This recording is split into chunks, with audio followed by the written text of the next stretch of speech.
राधे राधे दोस्तों, भजन पथ में आपका स्वागत है। योगिनी एकादशी व्रत 21 जून दिन शनिवार को है। इस दिन भगवान विष्णु और माता लक्ष्मी की पूजा की जाती है।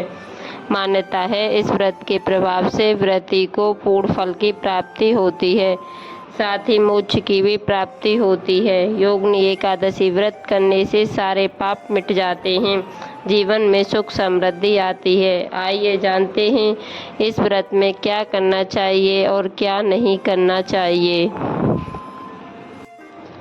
इस दिन तेल का प्रयोग नहीं करना चाहिए, जिससे धन हानि होती है। इस दिन देर तक सोना नहीं चाहिए, ना ही अनैतिक कार्य करें।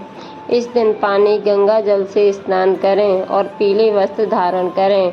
नहाते समय किसी भी प्रकार के साबुन का प्रयोग नहीं करें और ना ही बाल धोने चाहिए। नाखून को नहीं काटना चाहिए। एकादशी के दिन चावल नहीं खाएं और ना ही घर में किसी को खाने दें। एकादशी व्रत के दिन नारायण का मन में जाप करें। इस दिन किसी भी महिलाओं का अपमान ना करें, नहीं तो माँ लक्ष्मी नाराज हो जाएंगी। शाम को तुलसी की पूजा जरूर करें और शुद्ध देसी घी का दीपक जलाएं। रात में जागरण करें और भगवान का नाम जप या कीर्तन करें।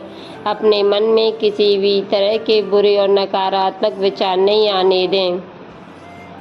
योगिनी एकादशी व्रत में किसी भी व्रत से पत्ता ना तोड़ें और ना जल दें। योगिनी एकादशी व्रत कथा। श्री कृष्ण जी बोले, हे युधिष्ठिर, आषाढ़ मास के कृष्ण पक्ष की एकादशी का नाम योगिनी है।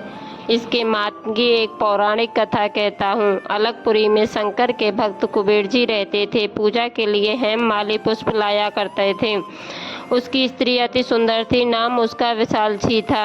हेममाली एक दिन मानसरोवर से पुष्प तोड़कर घर आया। पत्नी की छवि देखकर कामातुर हो गया, पूजा के फूल भूल गया। कुबेर भंडारी रास्ता देखते रह गए। माली के घर कोक शास्त्र की किरणाएं होने लगीं। यक्षपति कुबेर ने गुप्त यक्षों को भेजा। वहाँ उसके कुकर्मों को देख गए और महाअंधे ने उनको ना देखा। कुबेर ने माली को बुलाकर, और महापापी नीच, तूने मेरे पूज्यवर जी का तिरस्कार किया है, इस कारण श्राप देता हूँ कि तू स्त्री के वियोग से दुख भोगेगा, मृत्यु लोक में जाकर कोढ़ी होगा। कुबेर के श्राप से वह माली पृथ्वी पर गिराया गया। स्त्री का वियोग हो गया, कोढ़ी बनकर कष्ट पाने लगा। शरीर से तो दुर्गंध आती थी, परंतु अंतःकरण उसका दर्पण से समान शुद्ध था। शंकर भक्ति के प्रभाव से उसके पिछले जन्म की स्मृति थी। प्रायश्चित करने के लिए वह हरिद्वार में आया। गंगा जी का स्नान किया, परंतु मदमुखियों ने पीछा न छोड़ा। भिन्न भिन्न करती रही। अंत में पतित पावनी देवभूमि उत्तराखंड को चला।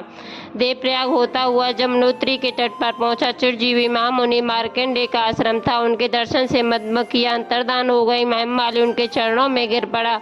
अपने अपराध की कथा सुनाकर मुक्ति का उपाय पूछा। मार्कंडेय मुनि बोले, आप आषाढ़ मास के कृष्ण पक्ष की एकादशी का व्रत सहित पूजा करो, समस्त पापों का नाश हो जाएगा। हेममाली ने मुनि की शिक्षा से योगिनी एकादशी का व्रत किया। उसके प्रभाव से अपने दिव्य स्वरूप को प्राप्त हुआ। जो फल 88,000 ऋषियों को भोजन खिलाने से मिलता है, वह इस महात्म को सुनने से मिलता है। फलाहार स्थित मिश्री का सागर लेना चाहिए। बोलो राधे राधे।